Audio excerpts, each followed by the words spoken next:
E o Brasil pode sofrer uma perda significativa de empregos por conta do tarifaço imposto pelo presidente Donald Trump. Para falar justamente sobre esse impacto, vamos conversar a partir de agora com o economista Jonatas Montanini, a quem agradeço demais pela participação. Jonatas, seja muito bem-vindo aqui à programação da Jovem Pan. Muito obrigado, Daniel. Muito obrigado e agradeço aí pelo convite. Boa tarde a todos, boa tarde a todos que acompanham aí o Fast News.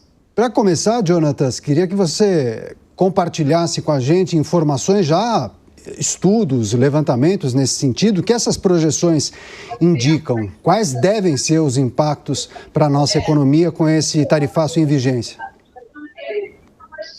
Bom, os impactos sempre é bastante relevante, principalmente na indústria, né? A gente nunca está esperando algo tão importante como um tarifaço, né? Como esse que está acontecendo. As empresas de tecnologia e indústria estão bem atentas quanto a isso, principalmente o setor de tecnologia, né? Então, hoje, a gente está falando de mais de 700 mil empregos, né, que estão em jogo, que pode acabar perdendo um pouco de adesão, né, digamos assim, das indústrias e autonomia. Eu acredito que com a tecnologia e com alguns acordos que os políticos podem fazer, né, principalmente ali o Trump e até mesmo os políticos do Brasil podem chegar num acordo para evitar que esses 700 mil empregos sejam perdidos e afetados dentro do Brasil. Agora, Jonatas, há quem diga que com o tarifaço em vigor, oportunidades seriam abertas.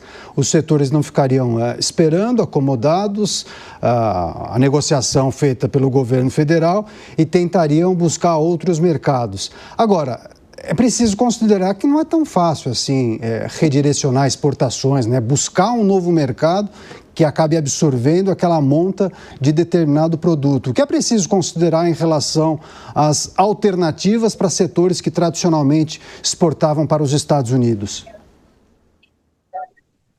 Com certeza. Existem agora as oportunidades de outros setores, principalmente envolvendo o setor de tecnologia. É muito importante que esses setores eles estejam preparados tecnologicamente para poder falar de acordo com outros países, né, para que eles possam entender com relação à parte de exportação, né, e por conta desses tarifaços e esse movimento que está acontecendo no mundo, ele acaba abrindo outras portas, né, e principalmente no setor de investimentos aqui dentro, né. Infelizmente, muitos investidores estão saindo, mas essa é uma grande oportunidade para o próprio Brasil poder melhorar a sua comunicação, melhorar a sua tecnologia e inovação nesse setor, para que esse setor ele possa crescer, né? Então, eu acredito que a tecnologia, principalmente na área de investimentos aqui dentro, principalmente investimentos no Brasil, ela vai crescer. E isso pode trazer mais empregos, isso pode trazer mais autonomia para o setor no Brasil e a gente começa a ter uma blindagem aqui maior e mais forte. É isso, o tarifaço em vigor, os impactos para a nossa economia e os setores que provavelmente perderão vagas, postos de trabalho. Jonatas, eu peço licença, vou chamar o Elias Tavares, nosso comentarista, ele fará a próxima pergunta. Com você, Elias. Olá, Jonathan, um prazer falar contigo. Jonathan, o nosso setor produtivo, agora com o tarifaço, ele consegue suportar, sem que o Brasil comece a sentir esses desempregos, na sua avaliação, quanto tempo? Quanto tempo para o Brasil começar a sentir, se nada for feito, os impactos do tarifaço no nosso país? Bom, o tarifaço ele é muito forte, principalmente para o setor de indústria, né? A gente está falando aí em torno de 3 a 6 meses, que pode ser bastante prejudicial ao setor. E o setor ele varia de um para o outro, né? A gente está vendo aí nas imagens o setor automotivo que ele vai ter causa de impacto instantânea. E para que a gente possa fazer com que os outros setores eles diminuam os impactos, aí a gente está falando de 3 a 6 meses já, a curto prazo, né? Então acredito que esse seria o tempo que esse tarifaço ele vai causar dentro da economia do Brasil.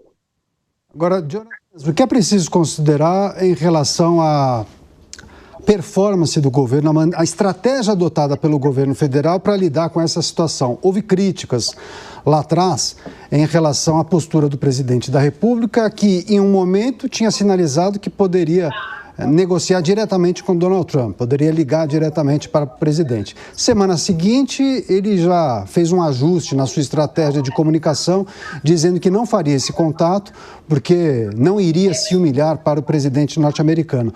Pois bem, dias depois, o governo lançou um pacote, o plano de contingência chamado Plano Brasil Soberano, que prevê a criação de uma linha de crédito de 30 bilhões de reais, adiamento de impostos federais para as empresas impactadas e também o aumento de compras governamentais para aqueles que produzem produtos perecíveis.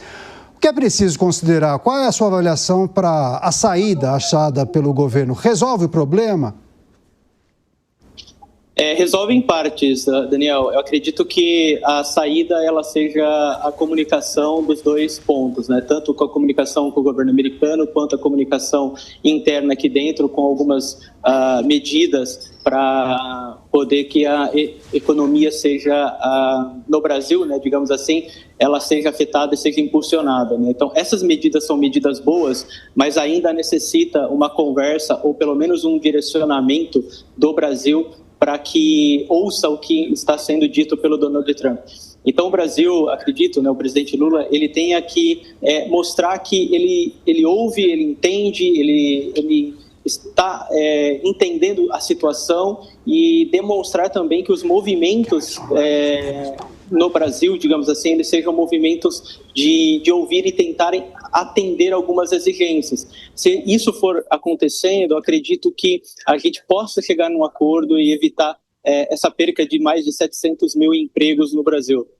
Jonatas, só para a gente encerrar, eu tenho visto que, pelo menos, a cobrança de alguns analistas políticos e figuras que eventualmente participam da programação da Jovem Pan, entrevistados também, que cobram uma postura mais proativa do governo federal. E há também a leitura de que, neste momento, o governo brasileiro não consegue avançar com negociações porque tem pautas que vão além da questão econômica comercial, né? Ingredientes políticos inviabilizariam uma negociação nesse sentido.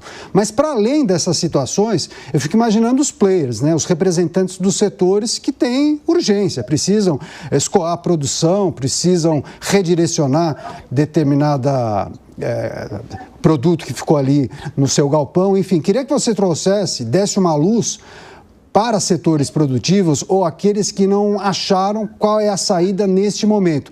Os empresários podem se organizar, devem procurar os representantes dos setores. Há uma maneira, uma alternativa para que eles busquem contatos diretamente no exterior para conseguir fechar novas exportações?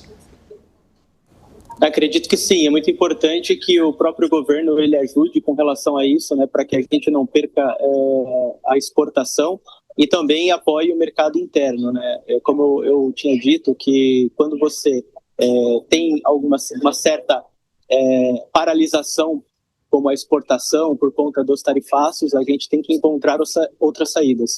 Normalmente as empresas elas têm vários canais de venda e de exportação, ela tem contato não só com programas de governo para poder conseguir se desvencilhar desse momento e fazer a economia no Brasil internamente ela tem uma capacidade de evasão dessas mercadorias. Caso não tenha essa evasão de mercadoria, esse despacho de mercadorias e vendas, acredito que o governo e outros países que o governo já tem acordo, eles já possam conversar e se entrar em acordo para poder conseguir essas negociações. Então é importante que não só as indústrias, mas as empresas, mas também o governo apoie também nessa frente aí de exportação dos produtos que estão ali parados, ou pelo menos sendo produzidos nas indústrias. Perspectivas para a economia brasileira após o início do tarifaço. Muito obrigado pela entrevista, viu? Conversamos com o Jonatas Montanini, economista, colaborando com a gente aqui na programação da Jovem Pan. Grande abraço, boa tarde, bom fim de semana e até a próxima. Abraço, até a próxima.